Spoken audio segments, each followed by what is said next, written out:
In 1975, the construction and implementation of lead pipes were banned throughout Canada. Yet, the amount of lead found in the waters of our schools and daycares is dangerously high, and the awareness for the issue is underwhelmingly low.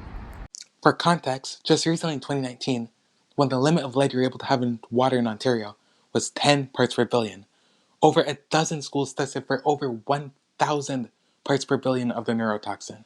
And these high levels are especially dangerous for young children, as their undeveloped brains are more susceptible to developmental delay, to fatigue, to vomiting, to seizures, and to so much more coming from lead. I can only assume parents care about the well-being of their children, but apparently, our provincial government doesn't.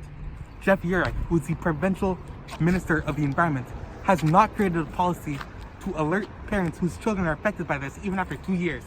For all I know, my school could have dangerously high levels of lead, and the only way I'd be able to know this is if I did research into the topic that nobody's even talking about right now.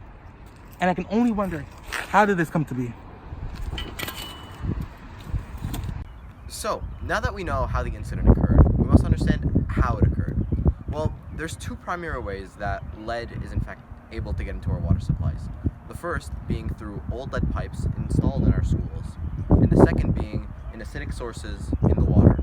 These acidic sources lead lead to leach into our water supply, and it's generally brought on by lead pipes or lead soldering.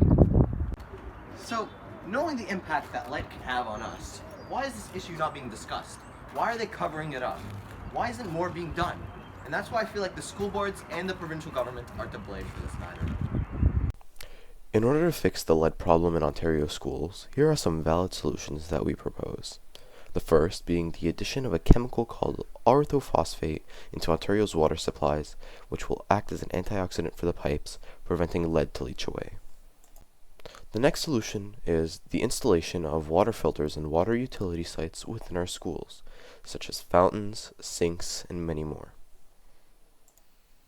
But most important of all, the only permanent solution to the lead problems we have in our schools would be the complete renovation of the piping systems surrounding them.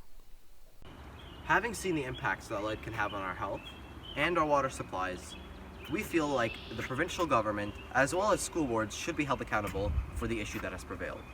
Despite the unimaginable levels of lead found in school water supplies, we were not informed. As students and our parents, we had no idea that this was occurring. We expect more from our school boards and more from our provincial government, and we deserve the right to know what is going inside of our water and by default inside of us.